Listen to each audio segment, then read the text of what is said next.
Hi everyone, it's Dr. Ramani. Welcome back to this series that's sort of a handbook of narcissistic relationship terminology. There's so many words that float out there that you've heard, whether it's in YouTube videos, including videos like mine, whether it's blogs, and some of them you may know, others you may not, or you may not even know if you have the right understanding of them. But understanding these words can not only make understanding the content more useful, but a lot of them might give you sort of useful techniques and even strategies for how to manage these relationships in your life. So this series is going to keep going on till we hit all of the words. Today, we're going to take on the concept of flying monkeys. Before I go on, please hit the bell. I'd love if you would subscribe to this channel, because not only would you get daily reminders when this series has got a new episode coming out, but of all of our regular content, other special series, lives, all of that. Let's go ahead and talk about something that I think many of you have experienced and heard about, but hopefully I can make more clear: flying monkeys. If you ever watched the movie or read the book, The Wizard of Oz, this concept of a flying monkey is going to make sense to you right out the gate. In the story, the flying monkeys were sort of the minions, the kind of dark, mean assistants of the Wicked Witch of the West. They would do her bidding, and in the story of The Wizard of Oz, they would terrify Dorothy and her friends who were making their way to Oz.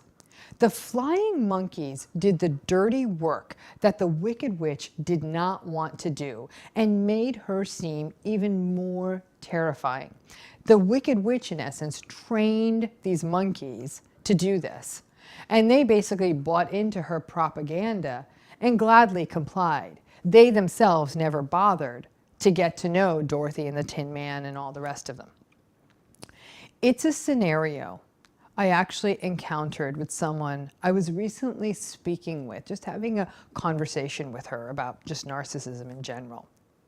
She is someone who worked with a deeply narcissistic and emotionally abusive supervisor. Now, the supervisor in this person's story was saying increasingly inappropriate things and making everyone in the workplace uneasy. This person who was telling me this story, she said she couldn't endure it any longer, and she started the process of making a complaint against the person, against this sort of narcissist who was really making her life havoc. In the weeks that followed after she made the complaint, she found that not only were the administrators in her workplace, the people who she thought would protect her, they were painting her out to be very difficult. And they had started an investigation into her work record, but interestingly, not into the perpetrator's work record. This person, this narcissist, this supervisor this woman worked with, had done a really terrific, and I put terrific in quotes, terrific job of sharing gossip and innuendo about the woman I had been talking with. And in the days that followed, her colleagues actually started taking her aside and asking her, "Why can't you just see that he's just having fun with us? Stop taking yourself so seriously." Before this entire saga ended, and it's still, I think, going on for this poor woman, but before the point at which I had talked to her about it, she said it wasn't just the incident, but it was also the conduct of the people and the leaders she thought she could trust that had taken a toll on her. And in essence, the narcissist had sort of converted everyone over to his way of thinking. I constantly encounter flying monkey stories in divorce cases. A person is married to a narcissist for a long time, and when things start falling apart, the narcissist actually starts spreading gossip and innuendo to their mutual family members, to their friends, to anybody who knew both of them. And before you can count to 3, the family members and the friends start looking at the victim of the narcissistic abuse suspiciously. They start wondering, why is this person who actually was victimized, why is he or she being so difficult? Why is he or she not giving the narcissist a chance? Now, they may not think the person's the narcissist, but why aren't they giving them a chance? And why are they making things awkward for everybody? So let's be clear. Let's be clear on what exactly these flying monkeys are. They are people who subtly or directly are targeted by the narcissist, in essence, to do the narcissist's dirty work. Once the narcissist is in a situation in which someone is going to, I don't know, leave them or call them out on something they're doing. So for example, an example would be that initial anecdote I was giving you about that woman in the workplace, or maybe even in a family. It becomes very important for the narcissist to save face, to look good, and to come out on top, to win. So then they find the people that are close to their narcissistic abuse victim, as it were, or close to both of them, and they start using a variety of techniques to manipulate these other people. Now, what ends up happening is that all of this is ultimately painful and punitive for the victim of the narcissistic abuse, because in essence, what's happening is that the narcissist is mobilizing the people around the victim of narcissistic abuse and turning all of these people into a sort of a mini army that allows the narcissist to maintain whatever public image they want to look like the good person, the good guy, and making the victim of the narcissist look like a bad person. And what happens is it results in that the victim of the flying monkeys also loses their usual sources of support, because they've been recruited by the narcissist to do their bidding, and the victim of narcissistic abuse is now gaslighted by people that they thought they could count on and traditionally who were there for them. It can feel for the person who's going through the narcissistic abuse as though they're being gaslighted by the entire world. For such a person, it might feel like there's no one left to trust, and it can feel deeply isolating, and it can feel deeply, deeply destabilizing.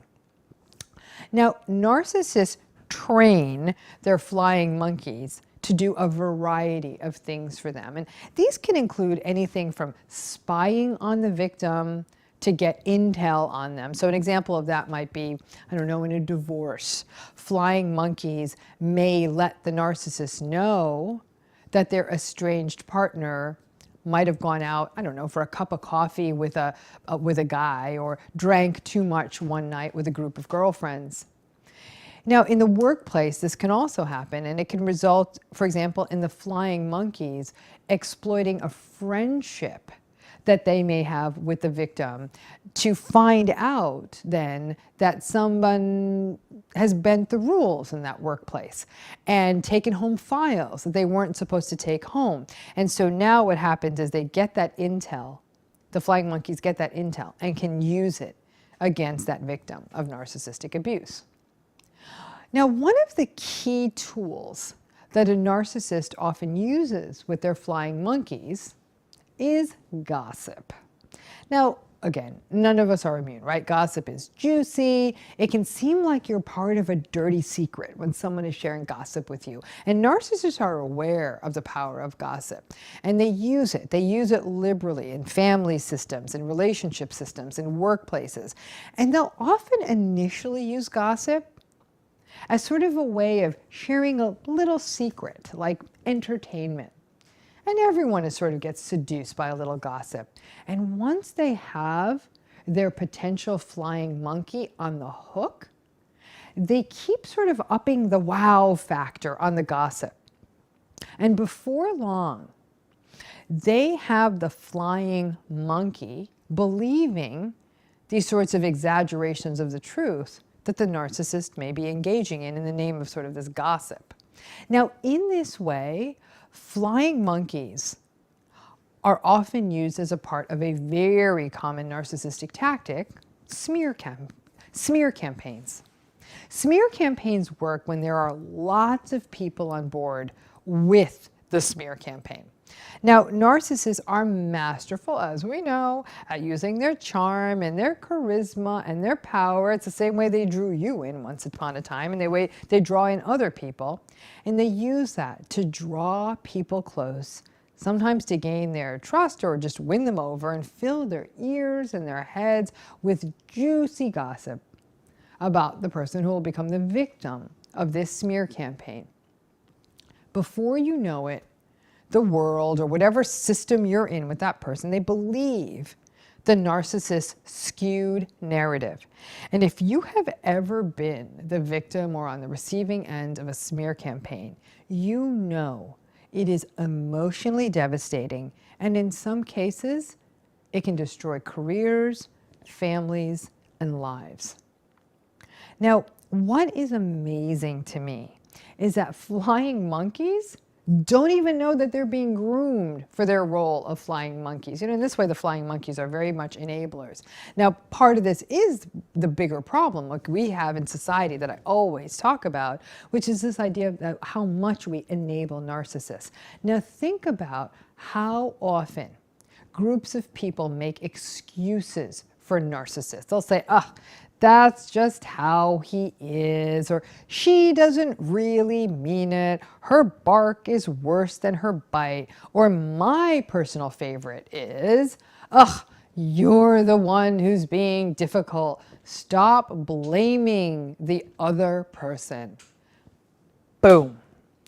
Just like that, the narcissist goes from perpetrator to victim in everybody else's eyes. Now, because narcissists have no problem treating people, as I've talked about before, treating people as tools and as conveniences, and as obviously as narcissistic supply, manipulation comes quite easily to them. Now, as a result of this, when they become concerned that somehow they may lose narcissistic supply, or they may lose face, or they may look badly publicly, or they may lose sources of validation, I don't know, because there's a divorce or because of a work issue, then they want to get ahead of it, and they want to ensure that their narcissistic narrative is maintained, and they want to protect themselves from looking bad, because looking good, that superficial presentation, is everything to them. Flying monkeys become an essential tool in looking good when something else is falling apart. Now, I gotta tell you, sadly, until a narcissist happens to you, a lot of people are really clueless. And because so many people are clueless about narcissism, so many people are prime targets for being turned into flying monkeys. Listen, the fact is, you were played, or you probably wouldn't be watching these videos, the same way you've been, I've been, so many of us have been played by narcissists. A lot of people don't even know what this is about yet, so they're easy to recruit into being flying monkeys.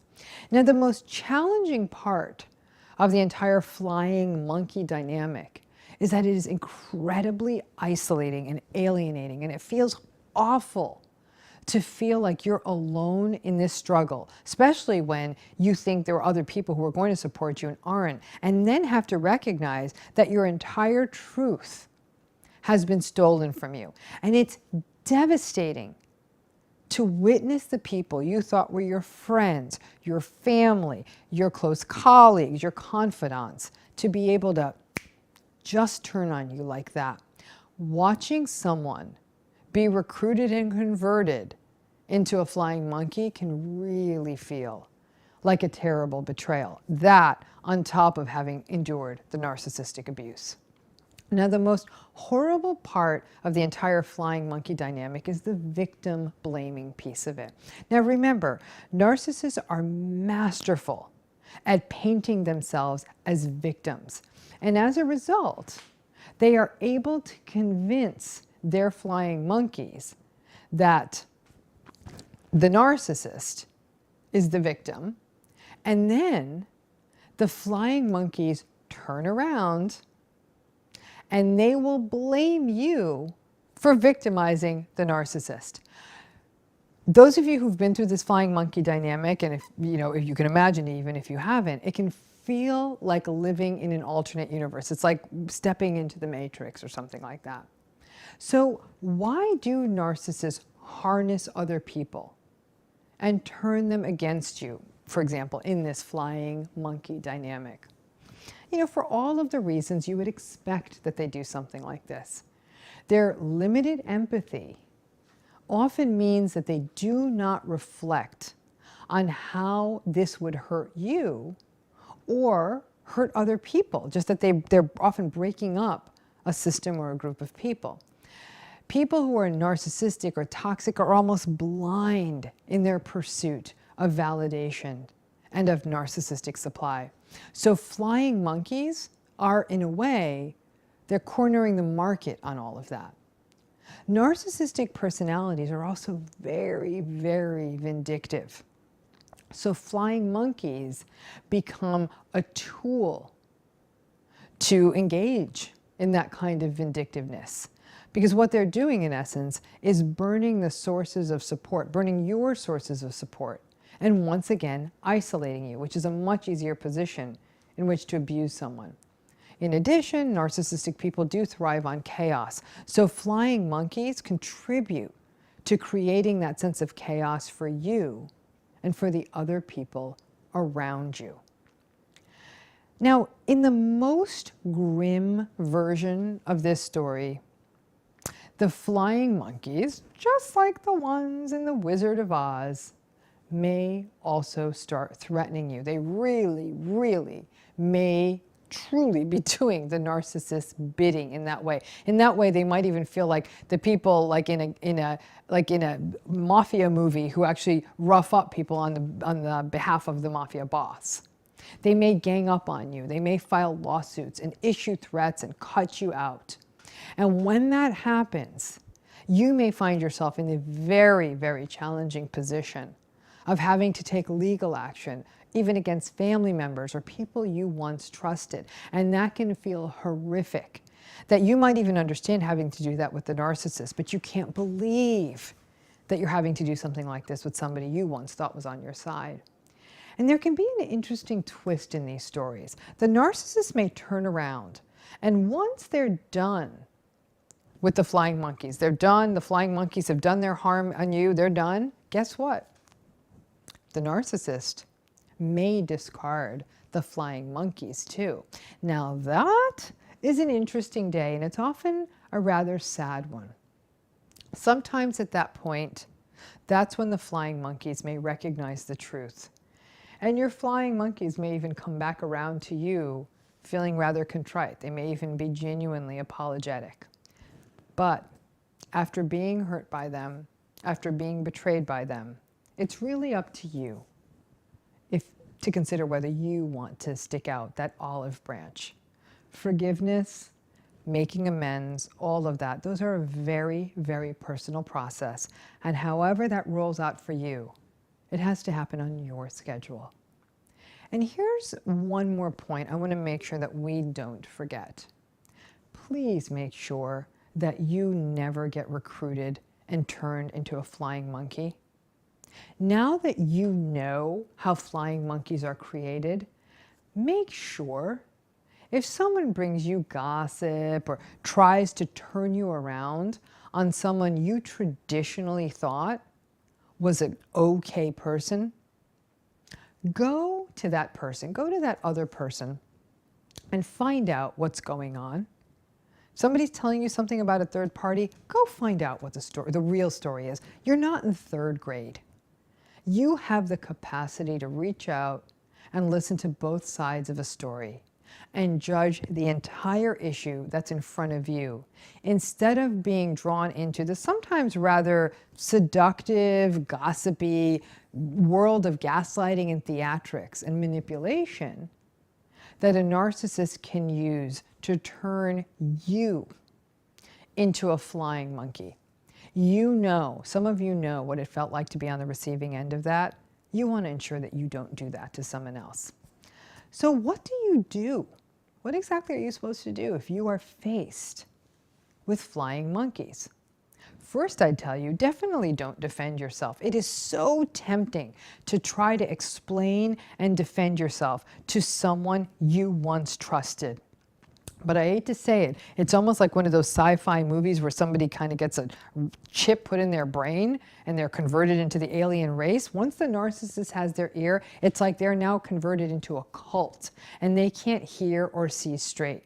If this person didn't have it in them to come to you in the first place and ask you for your side of the story and was willing to buy the narcissist version of events, hook, line, and sinker, ask yourself, did this person ever really have your back? And is it really worth engaging with them? Secondly, I'd also say get some therapy to sort this out, but please make sure it's with a therapist who understands these themes of flying monkeys and this kind of mobbing mentality. Those who don't understand this may paint you out as being paranoid and persecutory, which you know is not true. Whomever you talk with about this has to understand what this flying monkey dynamic is about. Flying monkey smear campaigns, all of it can be quite traumatic and quite triggering, especially if you come from a family dynamic where you were a scapegoat. And now this is the hard part. The last part here is that you need to start cultivating new relationships. You may feel at this point that you're in a dark spy movie when you're being flying monkeyed, and it feels like everyone is starting to turn against you and everyone's a double agent. But you've got to hold on tight to your reality. Flying monkeys, it can be a devastating experience because it's bad enough with the narcissist, but you might have even like, they're a narcissist, I can let them go. But the flying monkey dynamic is tough, especially if these are people who were once really dear to you. And these are people you once trusted.